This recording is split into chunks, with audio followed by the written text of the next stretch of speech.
Assalamualaikum warahmatullahi wabarakatuh. Hello, introduce myself.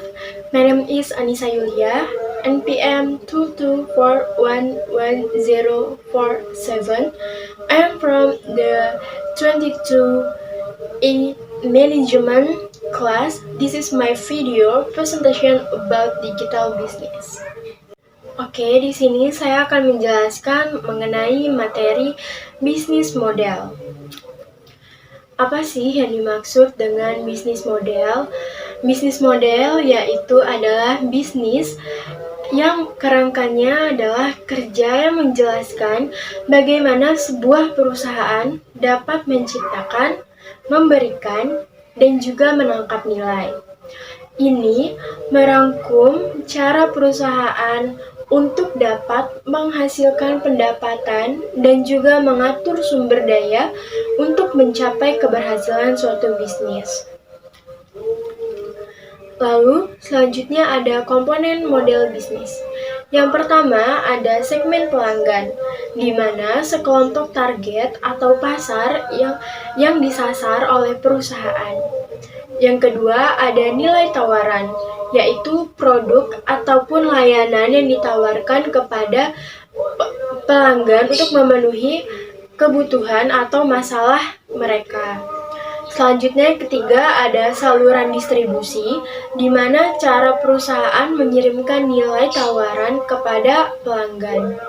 Lalu yang keempat ada hubungan dengan pelanggan. Ini adalah interaksi perusahaan dengan pelanggan ataupun customer untuk membangun dan mempertahankan hubungan antara bisnisnya. Yang kelima ada sumber pendapatan.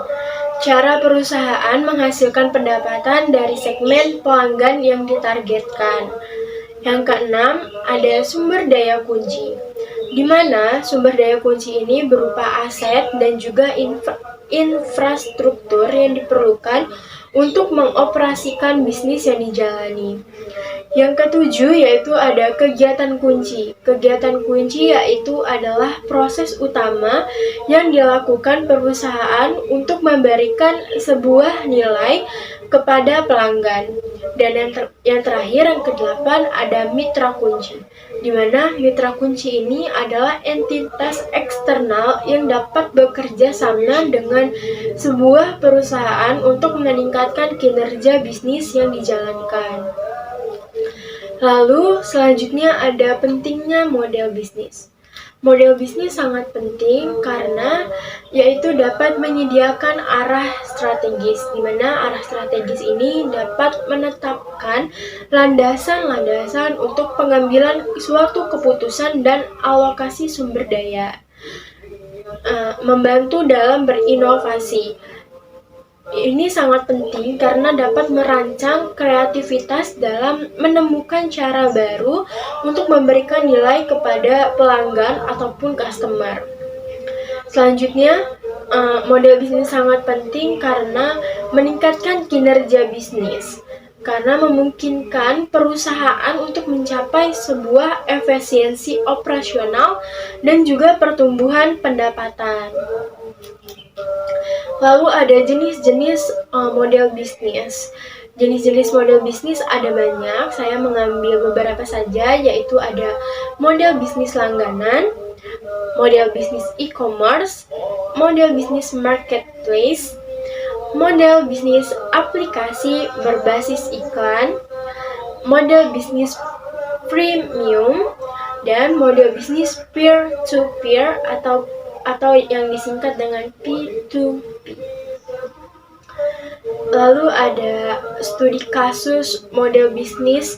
Di sini studi kasusnya saya mencontohkan yaitu dengan studi kasus Airbnb, di mana Airbnb ini menawarkan sebuah platform untuk penyewaan sebuah akomodasi bagi wisatawan dengan berbagai tipe properti dan juga harga. Dan juga Airbnb ini merupakan pendapatan yang diperoleh melalui biaya penginapan dan komisi dari host. BNB ini mencangkup bukan hanya di Indonesia, melainkan juga di dunia. Dengan memahami konsep dan elemen-elemen model bisnis, sebuah perusahaan ini dapat mengembangkan strategi lebih luas lagi yang efektif untuk mencapai tujuan bisnis mereka. Lalu ada komponen-komponen model bisnisnya. Di sini komponen model bisnis yang pertama yaitu ada segmen pasarnya. Yaitu dengan segmen pasar kita dapat mengidentifikasi sekelompok targetnya yang akan dilayani oleh bisnis yang akan kita jalani nantinya.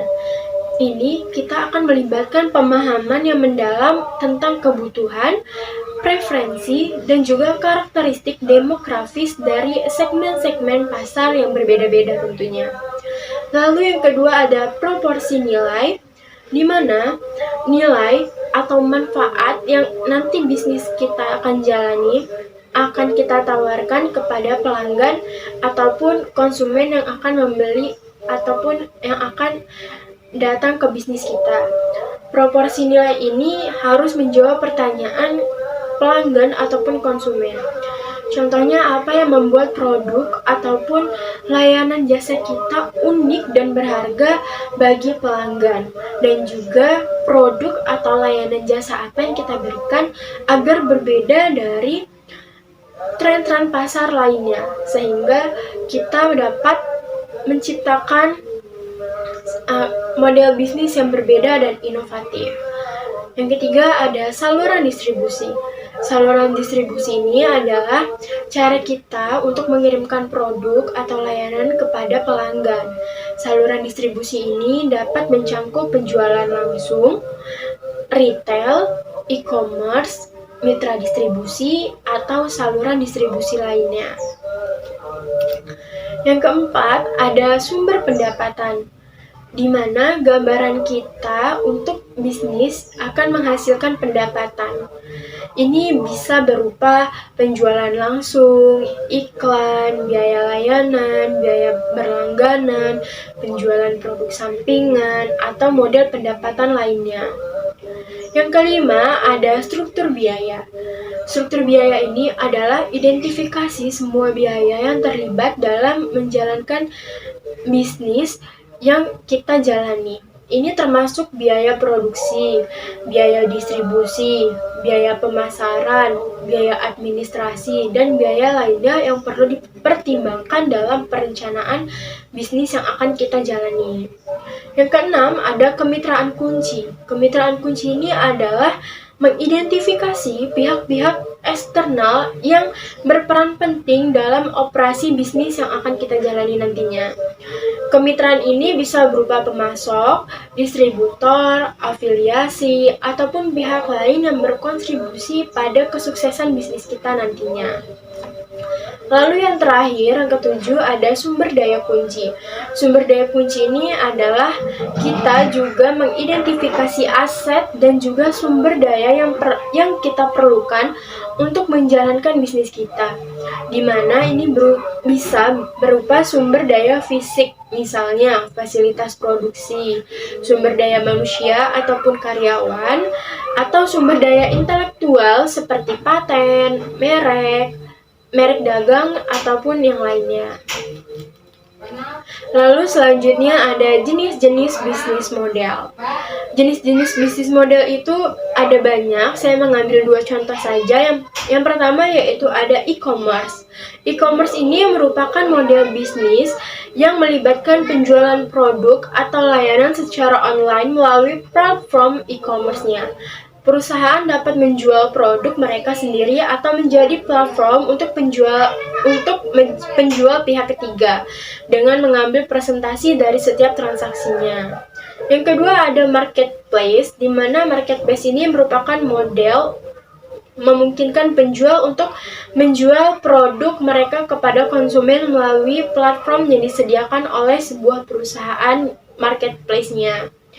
Perusahaan ini biasanya mengambil persentase dari setiap transaksi yang terjadi di platform mereka. Lalu ada tantangan dalam bisnis model. Tantangan yang mungkin akan dihadapi dalam merancang dan mengimplementasikan model bisnis ini bisa bervariasi tergantung pada industrinya, lingkungan bisnisnya, dan banyak faktor lainnya. Ini adalah beberapa contoh tantangan umum yang akan mungkin kita hadapi dalam berbisnis. Yang pertama adalah pasar yang berubah. Perubahan dalam preferensi konsumen, tren industri, dan teknologi dapat membuat kita sulit untuk memprediksi permintaan pasar dan menyesuaikan model bisnis kita dengan cepat. Yang kedua ada persaingan yang ketat. Tentu saja persaingan yang sengit dapat membuat sulit bagi bisnis kita untuk membedakan diri mereka dan menarik pelanggan dari pesaing. Yang ketiga ada regulasi, yaitu di mana peraturan dan kepatuhan hukum dapat menjadi hambatan bagi pengembangan dan implementasi model bisnis tertentu. Yang keempat ada sumber daya terbatas, yaitu bagi kita startup atau bisnis kecil, keterbatasan modal, sumber daya manusia, dan infrastruktur dapat menjadi tantangan yang besar dalam pengembangan dan mengimplementasikan model yang akan kita jalani nantinya. Nah, setelah ada tantangan, ada juga nih tips dan saran tentang bagaimana membangun atau mengembangkan bisnis model yang efektif. Yaitu yang pertama, kita harus memahami pasar dan juga pelanggan. Yaitu kita melakukan riset pasar untuk mendalami memahami kebutuhan, preferensi, dan perilaku pelanggan. Kita juga harus mengidentifikasi segmen pasar terlebih dahulu yang tepat dan pastikan proporsi nilai bisnis yang kita lakukan sesuai dengan kebutuhan pelanggan. Yang kedua ada inovasi produk atau layanan, di mana kita terus mengembangkan produk atau layanan bisnis kita agar tetap relevan dengan pasar dan mengatasi kebutuhan pelanggan, berinovasi secara terus-menerus untuk memperbaiki dan meluncurkan fitur baru yang membedakan bisnis kita dari bisnis pesaing. Dan yang terakhir adalah fokus pada pengalaman pelanggan, di mana kita lebih memprioritaskan pengalaman pelanggan dalam setiap aspek bisnis yang kita jalani. Pastikan juga setiap interaksi dengan pelanggan, mulai dari penjual hingga layanan pelanggan, berjalan dengan lancar dan sangat memuaskan. Thank you for attention. I'm sorry if there are wrong words and materials. I close. Wassalamualaikum warahmatullahi wabarakatuh.